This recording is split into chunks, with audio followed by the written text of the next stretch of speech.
Despite intense international criticism, Israeli Prime Minister Benjamin Netanyahu is not backing down from his decision to authorize new building plans in Jerusalem and the West Bank.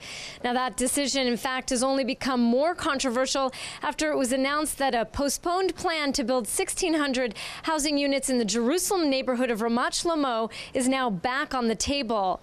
That project was postponed back in 2010 when it caused a stir during U.S. Vice President Joe Biden's visit here to Israel.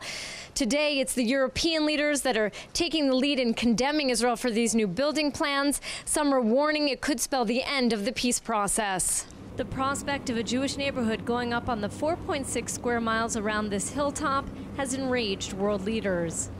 The plan to build 3,000 housing units here in what's called the E1 corridor would connect the nearby larger settlement of Ma'ale Adumim to Jerusalem. But it would also divide the West Bank into two parts, making it nearly impossible for a future Palestinian state to be established on one continuous territory. An E1 settlement would leave the Palestinian city of Ramallah in the northern section and the second most important Palestinian city, Bethlehem, in the southern section. Both cities would be further cut off from East Jerusalem, their hoped-for capital. Viewing it as a death knell for the two-state solution, European and U.S. leaders are urging Israel to rescind its plans for E1. But Jerusalem isn't budging. All in all, Israel must pursue its interest, and of course we will build in our capital, in Jerusalem, and we will build wherever our strategic interest asks us to build. At least 6 European countries, including heavy hitters France and England, summoned Israel's ambassadors to rebuke them over the settlement expansion plans. Off the record, a high-ranking foreign ministry official told JN1 News Israel is facing a serious diplomatic crisis with European leaders. But on the record, Israeli officials are downplaying the troubles. This discussion with Europe will be settled. We will explain our position. We know that we do not agree on this point. I must say that only 2 weeks ago, we had very strong support from Europe during our military action in Gaza. So there are very many faces to our relationship.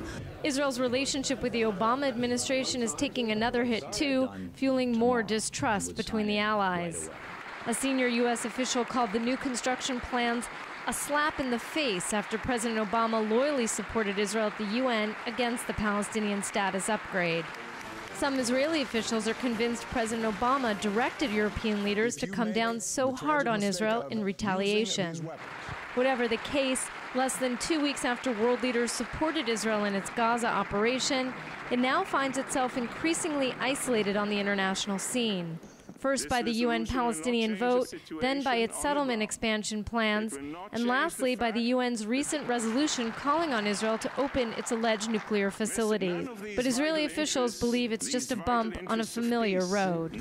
We are passing now through a moment where differences are being sharpened, but I'm convinced and I'm sure, like in the past, we have overcome such situation, even more difficult situation. We will overcome this one also.